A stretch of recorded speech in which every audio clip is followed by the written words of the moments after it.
Oke, sekarang kita melihat kalau menelaah tentang apa yang dimaksud dengan moral. Kita tahu sebelumnya sudah apa itu makna secara eksplisit atau implisit yang ada dalam akhlak, begitu juga etika. Sekarang coba kita belajar terkait dengan moral. Moral merupakan bahasa Latin, ya, asalnya dari bahasa Latin yaitu mores, yang berarti apa? Adat kebiasaan yang dimiliki oleh suatu manusia. Jadi kalau kita memiliki suatu adat kebiasaan, itu menjadi moral yang ada.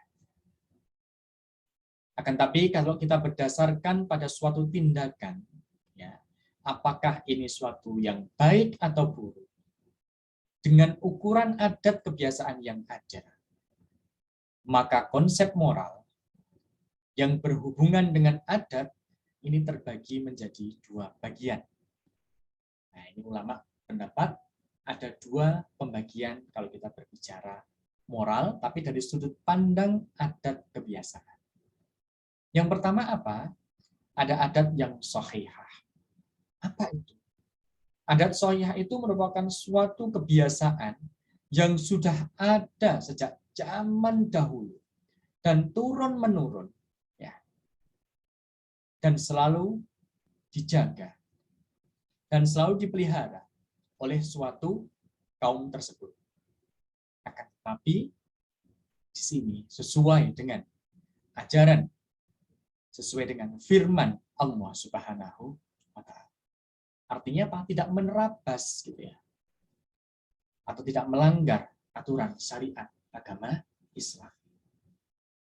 Misal gitu ya. Paling mudah gitu ya. Mungkin kita tahu gitu ya, ada sesuatu hal gitu ya. Itu mungkin menjadi kebiasaan orang-orang terdahulu, misalkan orang Quraisy gitu ya. Orang Quraisy perempuan gitu ya. Dulu itu sudah ada yang pakai hijab. Sudah ada yang pakai penutup kepala. Pakai pakaiannya besar. Bahkan ada yang menggunakan niqab, ya, menggunakan cadar. Itu sudah menjadi adat kebiasaan bagi orang Quraisy. Setelah Rasulullah SAW diutus menjadi Rasul bagi kaum Quraisy, khususnya di Makkah Al-Mukarramah, gitu ya, adat itu tidak dihilangkan. Karena apa? Itu sesuai dan tidak melanggar apa yang menjadi syariat Allah Subhanahu wa Ta'ala. Berbeda kalau kita berbicara adat yang fasidah. Adat fasidah ini apa? Suatu adat yang terpelihara dari dulu, yang ada dari dulu, dan dilakukan dari dulu. Gitu ya. Akan tapi di sini menerabas gitu ya, tentang apa-apa yang menjadi firman Allah, syariat Allah yang diturunkan kepada baginda Rasulullah Sallallahu Alaihi Wasallam. Misal, ya, sesajen, gitu ya. Kalau kita lihat, gitu ya, kita boleh enggak bakar dupa? Boleh saja, gitu ya. Tapi kalau tujuannya, niatnya, gitu ya, sudah untuk kesyirikan, gitu ya, untuk menyekutukan Allah, gitu ya, mengakui kekuatan lain, ya, selain yang maha kuasa Allah Subhanahu Wa Taala, maka ini menjadi adat yang tidak perlu kita lestarikan. Karena apa? Di sini fasidah, merusak adat yang akhirnya menerabas dari aturan atau hukum-hukum yang sudah disyariatkan oleh Allah Subhanahu wa Ta'ala. Tapi kalau teman-teman mau hanya bakar dupa saja, gitu ya, biar ruangannya wangi, tidak apa-apa, tidak masalah. Ya. Tapi kalau tujuannya ya, untuk kemusyrikan, gitu ya, untuk mengagungkan kekuatan selain Allah Subhanahu wa Ta'ala, naudzubillah, maka kategori ini merupakan kategori orang-orang yang musyrik. Nah, jangan sampai seperti itu. Ada lagi mungkin ketika kita lihat ya. Dulu zaman Rasulullah SAW, kebiasaan, adat kebiasaan menyembah berhala. Ya, itu sudah ada. Menganggap bahwa berhala itu menjadi Tuhan. Dan tidak mengesahkan Allah Subhanahu wa Ta'ala. Terus bagaimana kalau hal ini? Nah, ini adalah adat yang fasidah. Kalau kita lihat menelaah ketika lahirnya Rasulullah Shallallahu Alaihi Wasallam, maka seorang bayi yang lahir, maka di sana ya, harus dihadapkan kepada patung yang dianggap sebagai Tuhannya orang Quraisy, ya, dan mengharapkan kepada patung tersebut untuk memberikan kepada sang jabang bayi ini dengan kondisi yang baik. Nah, ini memohon kepada patung. Maka ini masuk kategori musyrik.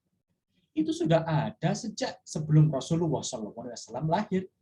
Itu bahkan ada sejak kakeknya Rasulullah Abdul Muthalib seperti itu. Tapi kita tahu, ya, setelah Rasulullah datang dan kakek Rasulullah Abdul Muthalib ini merupakan salah satu pemuka kafir Quraisy, ya, pemuka kaum Quraisy yang memiliki kekuatan hati.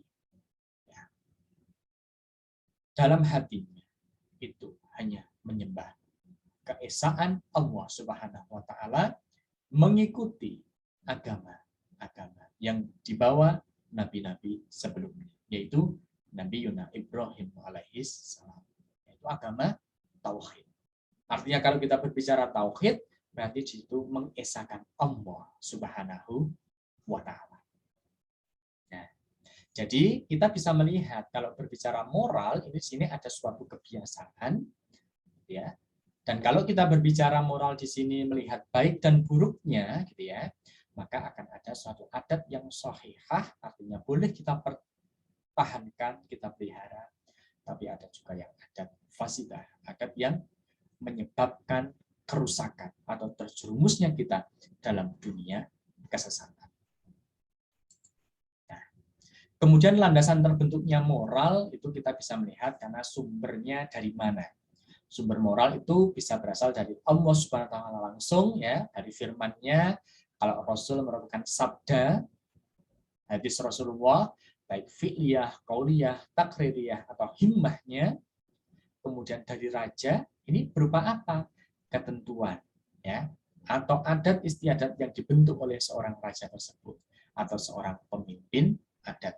Mungkin di Indonesia ada, gitu ya, seorang pemimpin adat. Kalau itu bagus dan tidak melanggar syariat Islam, tetap pelihara.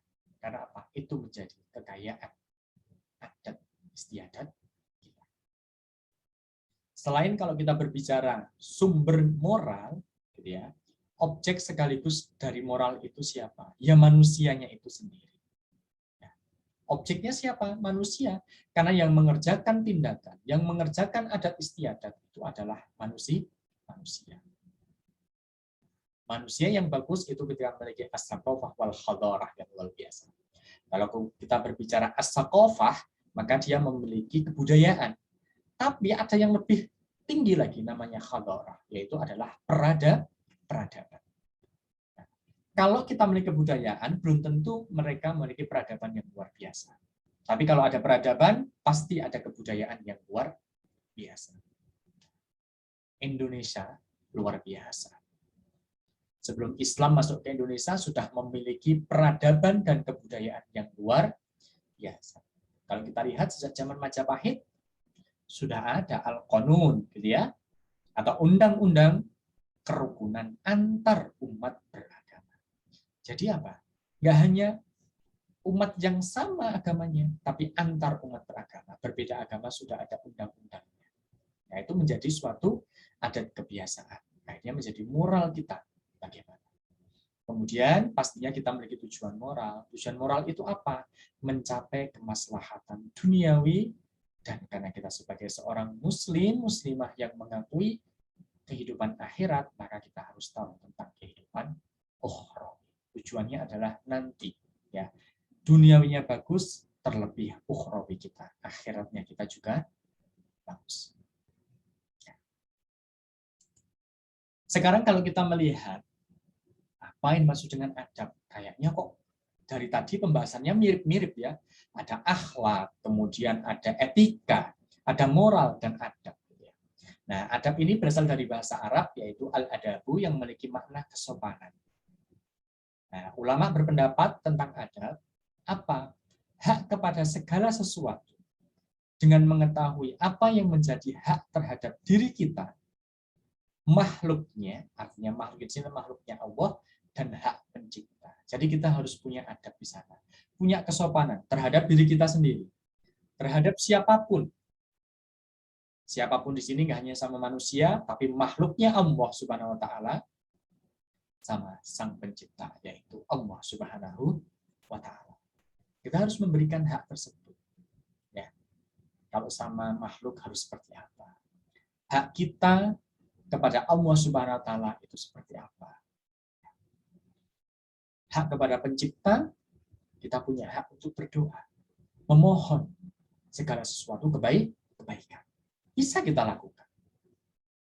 Sedangkan hak terhadap diri sendiri kita, teman-teman sudah bisa melakukan.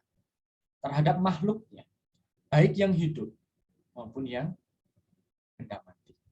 Kalau kita berbicara makhluk, berarti semua yang ada di sekitar kita. Ya. Hewan, tumbuhan, apapun yang ada di sekitar kita, dan yang ada di alam semesta, itu semuanya kita harus memperlakukan adab dengan baik. Sehingga kalau ulama tentang adab ini, Masya Allah ya. Ya bunayya, li'an tata'allama baban minal adabi, ahabbu ila min an tata'allama sab'ina baban min abwabil ilmi. Ya bunayya, wahai anak-anakku yang luar biasa. Li'an tata'allama, seandainya kamu itu belajar. Baban, satu bab minal adab, dari perkara adab. Ahabbu itu lebih dicintai oleh Allah Subhanahu wa Ta'ala, ya, ila min, daripada anta ta'allama, kalian itu belajar sab'ina baban, 70 bab min abwabil ilmi, daripada 70 bab tentang ilmu. Jadi apa? Adab ini menjadi utama ketika kita belajar. Biar apa? Kita faham tata cara kita sebagai seorang murid, tata cara kita sebagai seorang pencari ilmu. Maka itu harus dipertahankan agar apa? Kita mendapatkan kemuliaan di sisi Allah Subhanahu wa Ta'ala. Bukan mendapatkan kemuliaan dari sesama makhluk Allah, tapi kemuliaan di sisi Allah Subhanahu wa Ta'ala. Mari adab ini menjadi tolok ukur kita selama dalam hidup sampai akhir hayat kita, sehingga kita dicatat dalam kegiatan kita semuanya memiliki adab yang baik di sisi Allah Subhanahu